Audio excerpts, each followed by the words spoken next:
Hello, thanks for coming back. If you have come back, if you haven't, that's fine. Hello. Thank you so much for the support and comments from the first episode. It was really, really helpful. If you do want to have a watch of the first episode, I'll put a link in the description and a little clicky thing here, maybe. Hopefully that's coming up. I've been thinking about some of the challenges that lie ahead with this shoot, and it's also going to act as a future episode guide for me. So today we're going to talk about lockdown, equipment, crew and story. All quite briefly, but just to outline the challenges that lie ahead. I've also done a little bit of work on the intro. It's getting there.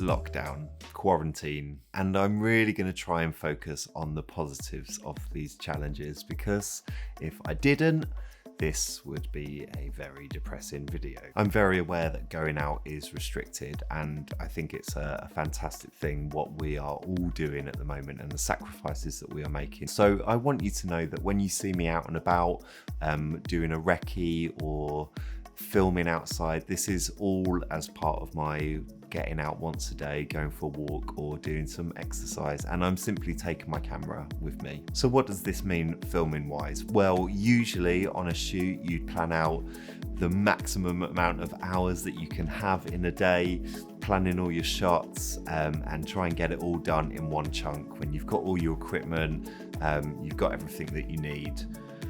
However, with these restrictions in place, it just means taking that time scale and cutting it down into smaller chunks. So going out and filming for an hour each day.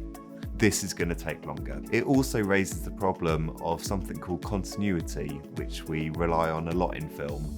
So if I'm going out one day and filming myself, and I know that that footage is gonna be part of a sequence, the next time that I go out to get those other shots, I need to be wearing exactly the same thing. And that's also thinking about how I'm looking, my hair, facial hair, things like that, so that when you're watching it, you're not noticing that it's a different day. My shirt's gone now.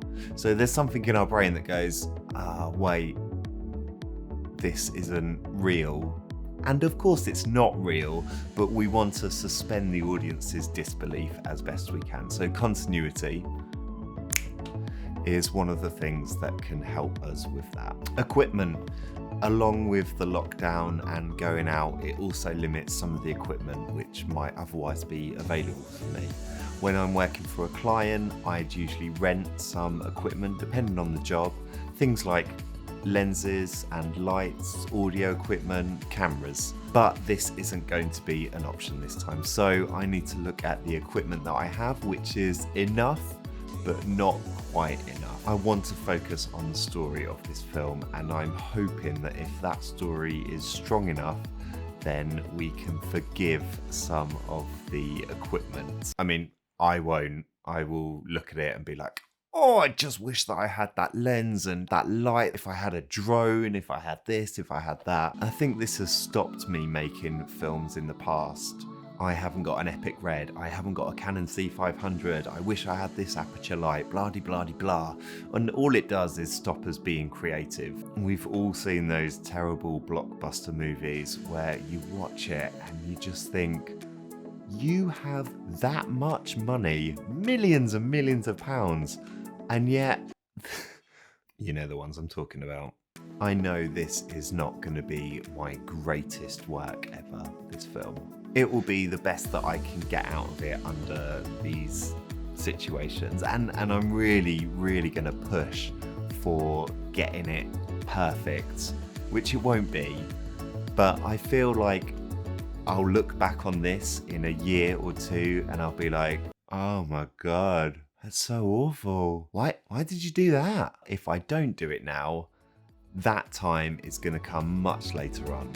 This is about failure in a way, and it's about failing safely, of just trying something, just do it, why not? Or this will just break me and I'll never make a film again. Crew. Directors, first ADs, gaffers, sound operators, directors, editors, producers, actors, all of these things I'm doing. I'm doing all of those things.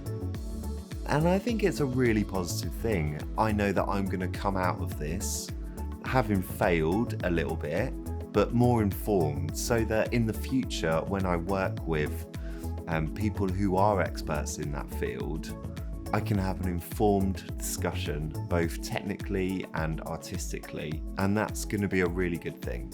Even having done the first episode of this vlog, I've made some tweaks, some stuff which you might not notice, but different sound equipment, different lighting setup, so I'm learning already. This is one of the things that I need to be super clear about, as you do if you are creating anything. What is it that this film is going to feel like? Is it fun, soft, hard-hitting, inspiring? And all of these answers to those questions are going to influence the way that you shoot it, the different sort of shots that you use, the pace of the editing. For instance, close-up shots. These shots usually offer an insight into the character's mind, their thought process, or it might be focusing on a particular item or piece of detail which is telling the viewer this is important to the character and the story. On the opposite end of the spectrum, we have extreme wide shots. These are shots which really show us the world that the character is inhabiting, how that affects them. It might relate to their journey or their story, their circumstance. It also offers a great deal of perspective to show how small the person is in comparison to their world, and that's definitely something which I'm going to be focusing on with this film. I've talked already about big panoramas and these wide vistas of the mudflats, and yeah, that's going to be really important. And to be honest with you, I'm still battling with this. I haven't quite made a decision about it yet. I know where the character is going to end up. It's the sunrise, and I thought about lots of different possibilities with that, about maybe it starting at the sunrise and then leaving. It just doesn't fit in my head. So at the moment, I'm just thinking about what happens before this sunrise. Why does the character go there? Why is it important to them? Is it by accident? Is it through choice? All of these things are gonna really shape the story. So yeah, tricky, but I'll get there. I know moving forward, these are the challenges which I'm going to face. That's what I'm going to be focusing on future episodes. But if there's anything which you're really interested in, leave me a comment below. Love saying that. I feel like a YouTuber.